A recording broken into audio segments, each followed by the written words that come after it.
Mensagens que edificam, ministradas pelo pastor Sidney Ferreira.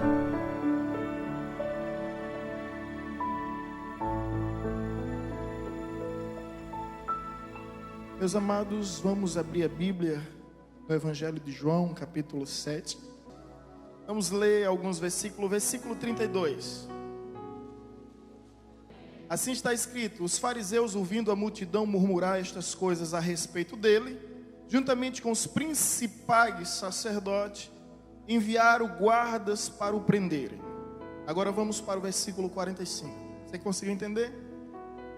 Os sacerdotes convocam os guardas no intuito de prender Jesus. E os guardas vão nessa incumbência, intimado a cumprir essa missão. Como militares, eu creio que essa máxima já existia naquele tempo. Missão dada é missão cumprida. No entanto, contudo, porém, todavia, entretanto, versículo 45 nos diz: voltaram, pois, os guardas à presença dos principais sacerdotes e fariseus. E esses lhe perguntaram: por que não o trouxestes? Responderam eles: jamais alguém falou como este homem. Replicaram-lhes, pois, os fariseus: será que também vós fostes persuadido? Porventura creu nele alguém dentre as autoridades, ou algum dos fariseus? Pai, em nome de Jesus, nós rogamos a iluminação por intermédio da revelação da Tua Palavra, para sermos bem-sucedidos na transmissão e na exposição de tudo que está escrito, e que através do Teu Espírito Santo é que veio a ser escrito. E nós rogamos que esta palavra venha resplandecendo em nossas vidas, com toda unção, com toda graça, com todo poder e com toda a autoridade. Em nome de Jesus. Amém. Eu creio que você entendeu a história aqui. A história é que os fariseus pegam uma escolta de soldados, uma legião de guerreiros, e dá a ele uma intimação, uma incumbência. Vão até Jesus, e assim eles interpretavam como um agitador, um baderneiro. Vão até Jesus e prendem esse homem que está causando um deveras transtorno. Esse homem está ameaçando a nossa religião. A qualquer momento podemos entrar em plena extinção se esse homem permanecer. Os soldados vão com todo o ímpeto, com todo afinco, com todo empenho, posso imaginar, com essa plena convicção. Todavia, ao se aproximarem, eles não conseguem prender Jesus, não conseguem capturar Jesus, não conseguem aprisionar Jesus. E a pergunta é: por quê? Por acaso Jesus é um homem violento? Por acaso Jesus é um guerrilheiro? Por acaso Jesus está acompanhado de um exército para lhe defender ou para lhe proteger? Por acaso Jesus tem uma escolta, tem guardas, costas ou segurança à sua disposição? Evidentemente que não. Mas eles voltam frustrados, decepcionados, arrasados em sua missão. Mas diante da interrogação dos religiosos: por que vocês não trouxeram Jesus? Eles respondem: porque jamais alguém falou como este homem. Eles ficam impressionados, perplexos, atônitos, extasiados com as palavras de Cristo, de modo que eles agora esquecem o compromisso principal a ser cumprido, a tarefa que lhe foi confiada. Porque diante de Cristo Jesus, diante das suas palavras essas, irmãos, onde a Bíblia diz que as grandes multidões se aglomeravam e se comprimiam para estar perto dele, E existem menções que nos dizem que passavam dias sem comer, somente para ouvir o som da sua voz. Os gregos atravessaram o mar Mediterrâneo para ouvi-lo. Um dia um discípulo de Jesus, o Pedro, disse: mestre, para onde iremos? Já que somente tu tens as palavras de vida eterna. Cansado do discurso religioso dos judeus, discurso filosófico dos gregos, discursos do direito dos romanos, saturado, enfadigado, exauridos, ele diz: Senhor, para onde iremos? Só tu tens as palavras. Que palavras são essas que transmitem vida? Mas não uma vida efêmera, não uma vida transitória, mas uma vida eterna. Eu digo isso com tamanha ênfase, porque eu já me senti na situação desses soldados, com o coração ardendo, assim como os discípulos na estrada de Emaús. E quando Deus permite que a venda dos olhos caiam, eles percebem que aquele que andava com eles era um Jesus. Eles dizem um para o outro: é por isso que o nosso coração ardia enquanto ele falava.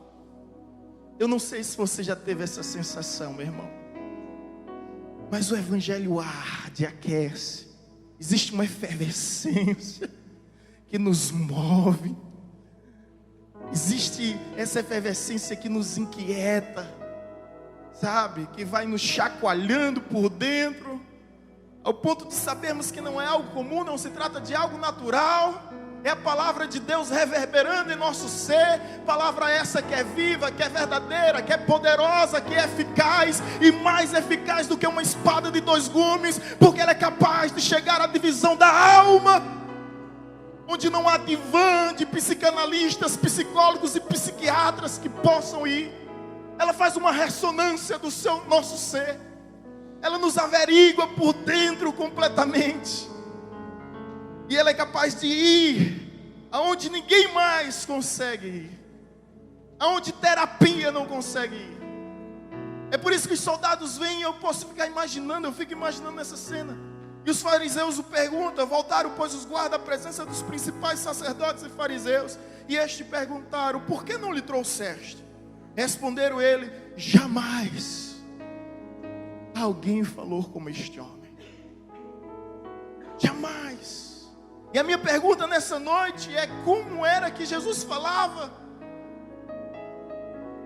Qual eram as expressões ao ponto de causar esse impacto, de desarmar pessoas, de mudar propósito, de mudar situações? Aí a própria Bíblia responde. Eu gostaria de te convidar mais uma vez a ir para Mateus capítulo 7. Evangelho de Mateus, capítulo 7.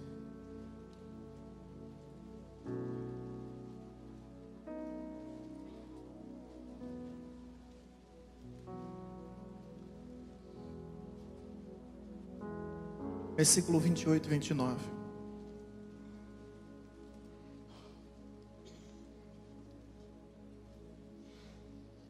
Os irmãos estão aqui? Mateus capítulo 7, 28 e 29 diz: porque Jesus acabou de proferir estas palavras, estavam as multidões maravilhadas da sua doutrina, porque ele a ensinava com quem tem autoridade, e não como os escribas. Então, o que havia na homilia, no sermão, no discurso, na pregação de Jesus? A autoridade. A autoridade que os escribas não conheciam através do seu discurso litúrgico, que os fariseus, saduceus e os religiosos não possuíam. O grande diferencial aqui é justamente a autoridade que Jesus tinha ao falar. E quando ele falava com tamanha autoridade. Sabe, querida, essa autoridade e mexe com a gente de uma forma única, de uma forma especial, como nenhum outro. Discursos bonitos encantam os ouvidos, mas somente quem fala com autoridade transforma vidas, transforma história, transforma situações. A autoridade não pode ser confundida com popularidade, com simpatia, carisma, eloquência ou oratória. Quando se fala de uma autoridade, fala de uma autoridade espiritual, e vai muito além dessas meras interpretações que nós podemos até produzir. Fala de uma autoridade específica. E é sobre esse Cristo e sua autoridade que eu queria falar convosco hoje. Sendo alvo, sendo refém dessa autoridade que um dia me alcançou e me desarmou, me nocauteou completamente. Rendido estou para todo sempre. Porque nunca ouvi, e posso dizer igual aos guardas, alguém que falasse como esse homem. Alguém que me conhecesse como esse homem. Alguém que me entendesse como esse homem. Alguém que se comunicasse com este homem. Quebrando com todas as barreiras do preconceito, todas as fronteiras da discriminação, colocando todos no mesmo nível, rico, pobres, cultos, leigos, judeus, gentios, homens, mulheres, escravos, livres, falando com pessoas, tratando ela como pessoas. Ninguém nunca falou como Jesus. A história da humanidade nos apresenta diversos oradores, a exemplo de Martin Luther King e tantos outros, mas nenhum falou com tamanha autoridade como Jesus. E essa autoridade, ela é confirmada por meio das Escrituras, e me acompanhe. A autoridade no ensinar, e ensinava com sabedoria. Ele respondeu a todas as perguntas que lhe fizeram, exceto a uma, quando se aproximam dele e perguntam: com que autoridades faz o que faz? E ele sabiamente responde: se você me responder a uma pergunta que eu fizer, eu também responderei a essa pergunta. Com que autoridade João Batista batizou? Autoridade dos céus? Autoridade da terra? Dos homens ou de Deus? Simplesmente os fariseus ficaram sem ter o que responder. Mas é a única pergunta que Jesus não responde, mas leva o camarada a raciocinar, a pensar. Na realidade ele transfere a pergunta e deixa todos dessa forma impressionados. E a pergunta é: com que autoridade fazes o que fazes? Porque somente tendo a autoridade, não uma terrena, que nos intimida, quando o juiz coloca a sua toga, quando o médico coloca o seu jaleco, quando um sacerdote, seja padre ou pastor, coloca a sua estola sacerdotal, quando um militar coloca a sua farda, o seu uniforme. Não é pelo que ele vestia que ele transmitia a sua autoridade, é pelo que ele falava. E ao falar ele encantava as pessoas de uma forma única, de uma forma extremamente especial. Autoridade para perdoar pecados, coisa que nunca nenhum sacerdote, profeta, juiz, rei, patriarca ousou a pronunciar. Mas ele tinha essa autoridade para olhar para um pecador, e não importa o seu pecado, e dizer: os teus pecados estão perdoados. Vá em paz e não peques mais, porque ele nunca se tornou cúmplice do pecado de ninguém. Vá em paz, mas não peques mais. A autoridade para mudar vidas, para mudar histórias, como o caso de Levi, como o caso de Zaqueu, outrora publicanos. Após o encontro com Cristo, homens transformados. Autoridade para mudar casa, lares, famílias, situações. autoridade sobre todo tipo de enfermidade, sobre toda sorte de doença. Basta somente uma palavra e a enfermidade deixar de existir. Os leprosos eram purificados, os cegos voltavam a ver, os surdos voltavam a ouvir, os coxos de nascença pulavam. Pulavam. Autoridade sobre o tempo, sobre a natureza, para transformar tempestade em bonança, e de uma maneira tal que os discípulos atônitos disseram: quem é este que até o vento, o mar, as ondas o obedecem? Andava com Jesus, mas ainda não conhecia Jesus. Talvez haja pessoas aqui no nosso meio, anda com Jesus, mas ainda não conhece Jesus. A autoridade é essa sobre a morte. Sobre a morte. Na ressurreição de Lázaro, ele diz simplesmente: Lázaro, vem para fora. E a Bíblia nos diz que Lázaro ouviu a sua voz e ressurgiu dos mortos. Depois de 4 dias, o seu corpo em estado de decomposição, putrefação.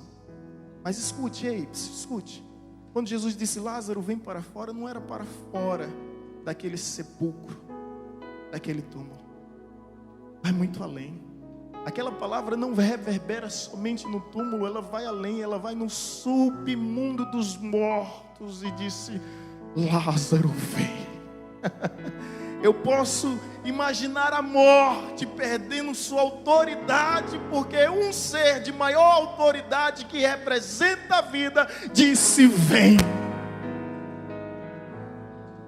Autoridade essa que faz com que Jesus vá à casa de Jairo, diante daquela menina que era sua filha que estava morta, e ele diz: levanta-te e anda. Mas não era simplesmente levantar da cama, era levantar do óbito, era levantar dos mortos. Eu não sei exatamente onde aquela menina estava, mas quando Jesus diz: levanta-te, ela se levanta, porque Ele tem autoridade sobre a morte, autoridade sobre a natureza para transformar água em vinho, substâncias completamente antagônicas, distintas, mas apenas com o poder da sua palavra o milagre aconteceu.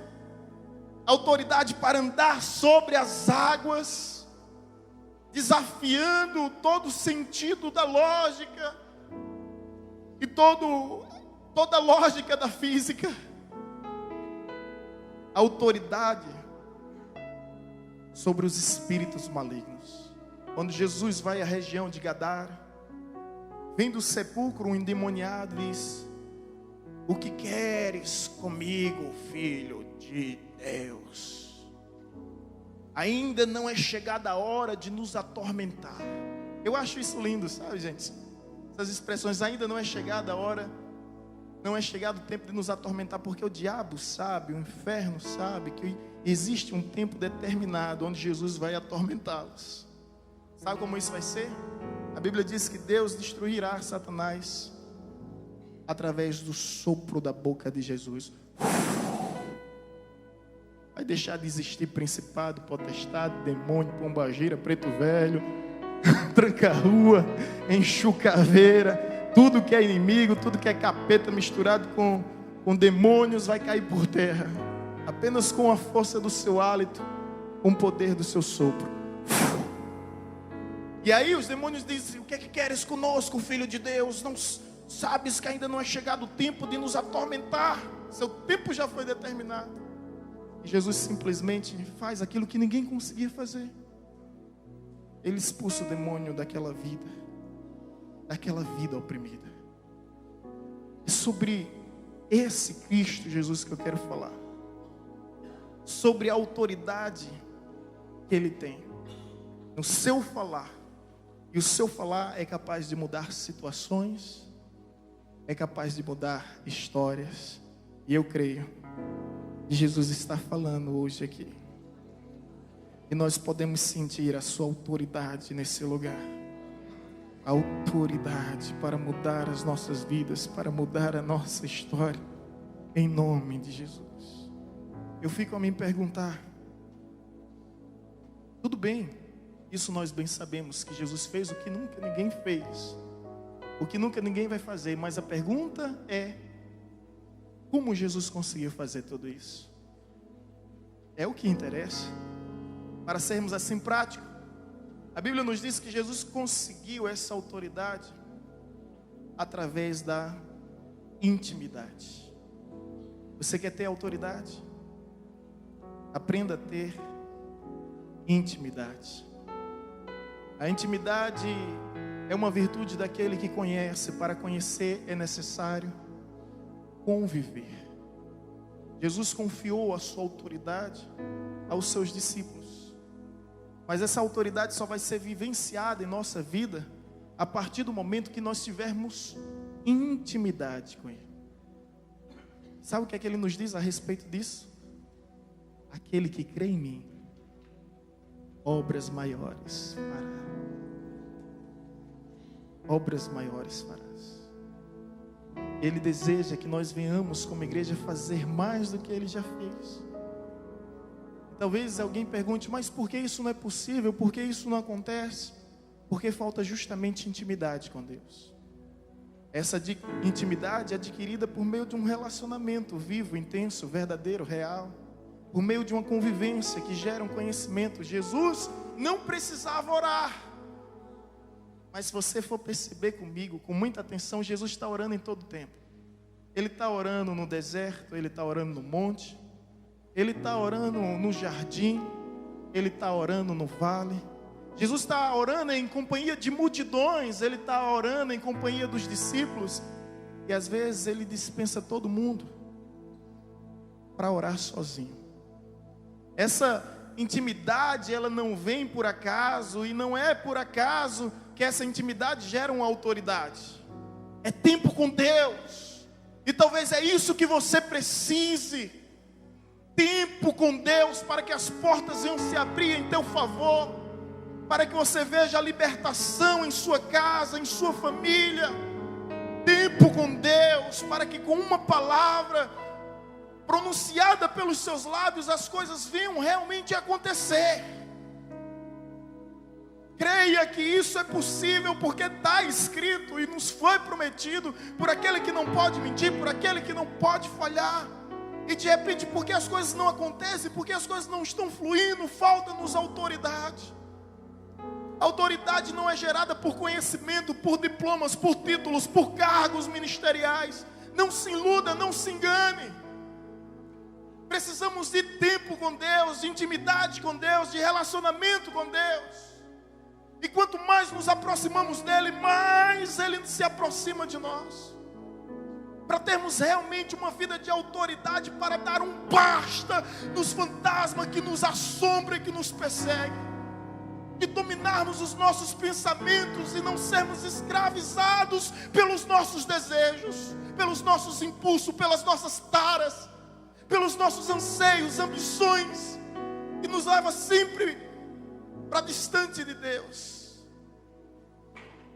Eu estou falando que sem o domínio da presença de Cristo em nossas vidas é impossível vencer determinados hábitos nocivos, é impossível vencer determinados vícios pecaminosos. Eu estou diante de um povo aqui que tem autoridade.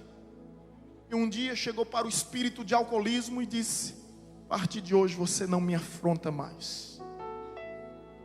Chegou para o espírito da nicotina e disse: a partir de hoje você não me domina mais. Chegou para o espírito de prostituição, de promiscuidade e disse: a partir de hoje eu sou um novo ser. E você não tem mais domínio sobre a minha vida, porque aquele que está em Cristo Jesus, nova criatura é. As coisas velhas se passaram e tudo se fez novo. Aleluia. Autoridade para governar a sua própria vida sem ser escravo dos seus desejos. Aleluia. Mas isso só é possível através da intimidade, irmão. Intimidade com Deus. E uma outra forma de termos autoridade, além da intimidade, são virtudes complementares, é a obediência. É a obediência. Escuta só o que Jesus disse. Porque eu vim, ou melhor, porque eu desci do céu, mas não para fazer a minha vontade, mas a vontade daquele que me enviou. Jesus se submeteu completamente à vontade de Deus. E você já percebeu que geralmente a nossa vontade, ela vai de encontro com a vontade de Deus? Eu vou lhe dizer mais, na maioria das vezes, e até Jesus sofreu com esse drama e com esse dilema ao dizer: Pai, afasta de mim este cálice, mas que não seja feito a minha vontade. Ele mostra uma vontade que estava em divergência total à vontade de Deus. Pai, que não seja feita a minha vontade, mas sim a tua. E aí mais uma vez ele se submete para atender à vontade de Deus. Porque, querido, saiba de uma coisa: ainda que a vontade sua seja diferente da vontade de Deus, saiba que a vontade de Deus sempre será a melhor para você, para a sua casa, para o seu lar, para a sua família. Porque a vontade de Deus é boa, é perfeita e é agradável. Por isso eu escolho a vontade de Deus, sem titubear, sem pestanejar, sem receios, sem dúvidas, sem hesitações, porque eu sei que Deus tem o melhor para mim. Olha para o seu irmão e diz: a vontade de Deus é melhor. A vontade de Deus é melhor. É isso, você vai encontrar em todo tempo Jesus fazendo a vontade de Deus se cumprir em sua vida. Ele vai dizer: o que importa é que a vontade de Deus, que a vontade do Pai se cumpra em mim. Ele vai dizer: Pai, eu sei que sempre me ouves, mas me ouves porque eu faço a tua vontade. Quando Jesus está diante da mulher no poço de Jacó, a mulher samaritana em Samaria, os discípulos vão providenciar o alimento, e eles trazem o alimento e dizem: Jesus, é hora de bater o rango, Jesus, é hora de lanchar. O que é que Jesus disse? A minha fome é fazer a vontade do Pai. A vontade do Pai era preferência, era prioridade em sua vida. Agora escuta uma coisa, olha bem para mim. Você certamente sabe da história que o céu se abriu, uma pomba desceu e uma voz bradou sobre a vida de Jesus dizendo: este é o meu filho amado, em quem me comprazo. Ou seja, em quem me alegro, em quem me regozijo, em quem me satisfaço. Agora a pergunta que eu faço a você é: qual era o momento? Era o momento em que Jesus estava transformando água em vinho, multiplicando pães e peixes, alimentando multidões, andando sobre as águas, repreendendo trovões, tempestades, relâmpagos, ondas, ventos, que estava expulsando demônios, que estava ressuscitando mortos? Qual foi o momento que Deus disse isso? E Deus só disse isso uma vez. Foi no momento que Jesus está nas águas lamacentas do Rio Jordão. E por que Jesus estava lá? Porque importa que se cumpra a vontade de Deus. Ele estava permitindo ser batizado por um homem que ele criou nas águas que ele formou. Tudo aquilo era dele. Mas ele estava ali em obediência ao Pai. Eu percebo que é impossível termos autoridade se não tivermos uma vida de intimidade, se não tivermos uma vida de obediência ao Senhor. E quando assim decidirmos viver totalmente, completamente para Deus, algumas coisas vão mudar. Algumas coisas vão ter que mudar, porque maior é o que está em nós do que o que está no mundo. E é essas palavras que me comovem. É por isso eu sou apaixonado por Jesus. Eu amo Jesus. Porque ninguém falou. E ninguém fala como Ele fala. Para onde eu irei, se só Tu tens as palavras de vida eterna? Só Tu tens as palavras de vida eterna. Só Tu és a vida eterna. Não temos para onde ir. É assim que eu me sinto. Sem opções, sem alternativa, mas ao mesmo tempo completamente satisfeito e realizado por ter escolhido a melhor parte. Estar com o mestre dos mestres, com aquele que olhou para os sedentos e disse: aquele que beber da água que eu lhe der jamais terá sede. E olhou para os famintos e disse: eu sou o pão vivo que desceu do céu para saciar a vossa fome. E olhou para os cansados e disse: vinde a mim todos os que estáis cansados e sobrecarregados, eu vos aliviarei. E olhou para os oprimidos, enclausurados, aprisionados, e disse: se o Filho do Homem vos libertar, verdadeiramente sereis livres. Olhou para os perdidos como um dia eu fui, e disse: eu sou o caminho, a verdade e a vida. O caminho que conduz à verdade é a única verdade que gera vida. Aleluia! Aquele que olha para as nossas necessidades, sendo a resposta para as nossas indagações. Aquele que contempla as nossas enfermidades, sendo a cura para as nossas doenças, para as nossas mazelas, e não importa quais sejam elas. Ao longo dos anos eu tenho visto pessoas que foram até Jesus com um propósito, e ao ouvirem a sua voz, e ao ouvirem o Evangelho, foram totalmente transformadas, assim como esses soldados. Não sei se você já ouviu falar de Bartô. Eu fui em Caruaru no Desafio Jovem levar uma pessoa que estava com muito problema com as drogas, vivia uma abstinência terrível, crises de abstinência. E nós chegamos naquela cidade, eu conheci a história daquele homem. E ele me disse: pastor, eu fui para a igreja para assaltar a igreja. Você pode assistir o que eu estou lhe falando, colocando lá Bartô em Jô Soares. Acho que não lembro o ano, mas coloca no YouTube, você vai ver. Eu fui para a igreja para assaltar a igreja. Os maiores marginais que viciou seu pai, que viciou sua mãe, dos maiores drogados que eu já ouvi falar. E quando eu sentei na igreja, esperando o momento oportuno para assaltar a igreja, acompanhado de 70 pessoas, olha lá, eu vi o Evangelho, eu vi as palavras de autoridade de Cristo Jesus. Eu não me contive, eu chorei e me rendi, e desde então eu sirvo a esse Deus. Eu ouvi falar de pessoas que foram orientadas e instruídas pelos seus professores universitários, professores de faculdade. Olha, vá na igreja, faça uma pesquisa, faça um relatório por meio do senso crítico. E a partir de lá, de então você vai avaliar.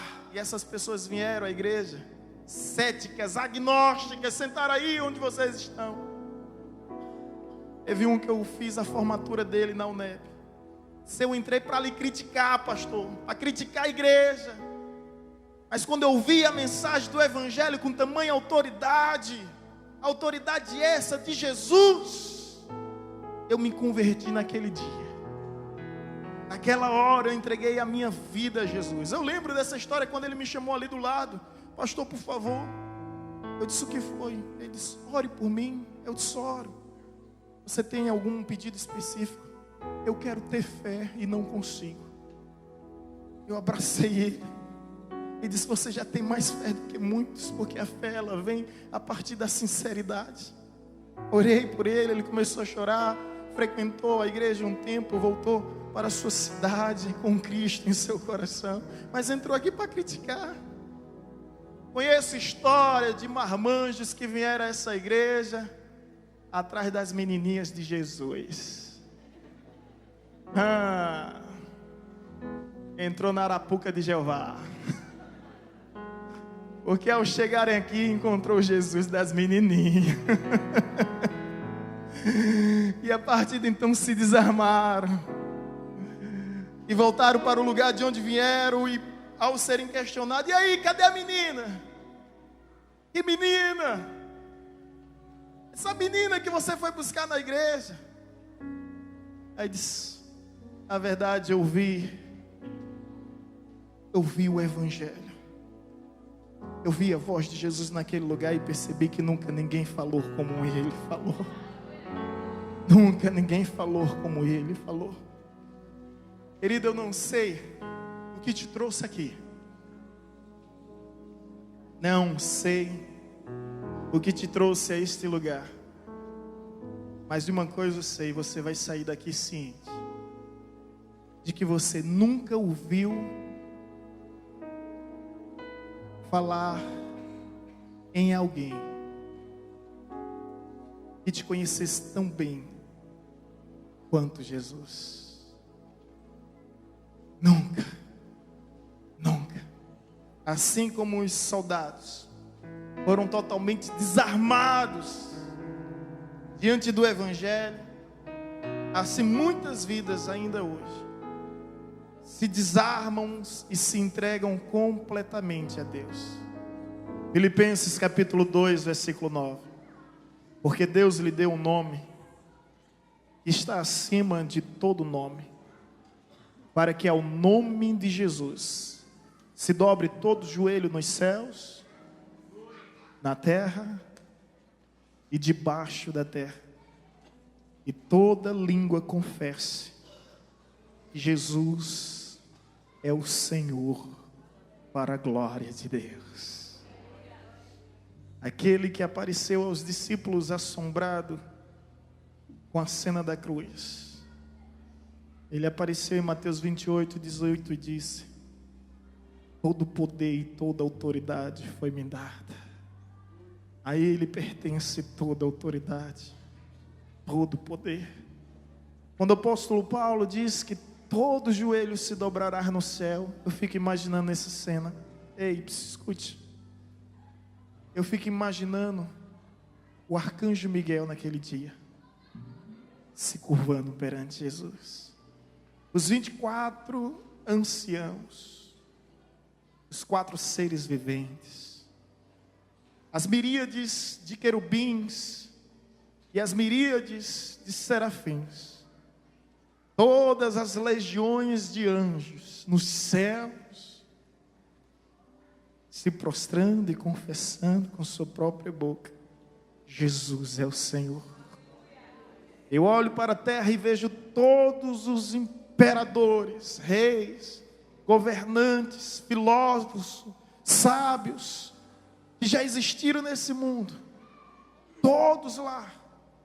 Até mesmo os mais agnósticos, como Jean-Paul Sartre, Karl Marx, Friedrich Nietzsche, Charles Darwin, Freud, Hitler e tantos outros, como Calígula, todos prostrados, como Nabucodonosor, Ramsés, todos prostrados diante dele, confessando: Jesus Cristo é o Senhor.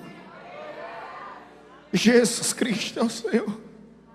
A Bíblia fala que todos que estão no céu, todos que estão na terra e agora todos que estão debaixo da terra, fazendo alusão ao inferno. E ali Lúcifer, os demônios, os capetas, todas as legiões de anjos caídos, todos os demônios, principados e potestades que nos atormentaram durante séculos e séculos, causando terror sobre a humanidade, vão ter que se prostrar e confessar com seus próprios lábios: Jesus é o Senhor. Toda língua confessará. E naquele dia, quando você parar para perceber que todos os seres vivos e mortos, todas as criaturas que há no céu, na terra, debaixo da terra, você vai se ver prostrado também, querido. Agora eu não sei como é que você vai se prostrar. Se prostrar em prontidão, de uma maneira voluntária, como um ato de devoção, ou simplesmente você vai se prostrar porque Deus quebrará a rótula dos teus joelhos, rompendo com teu menisco, com todos teus ligamentos. Mas saiba que de uma forma ou de outra, todo joelho se prostrará diante de Jesus Cristo, e toda língua confessará que Ele é o Senhor, e que não há outro no céu, não há outro na terra, e não há outro debaixo da terra que seja digno de todo louvor, de toda adoração, de todo poder, domínio e força. A Ele a honra, a Ele a glória pelos séculos dos séculos, de geração em geração, para todos sempre.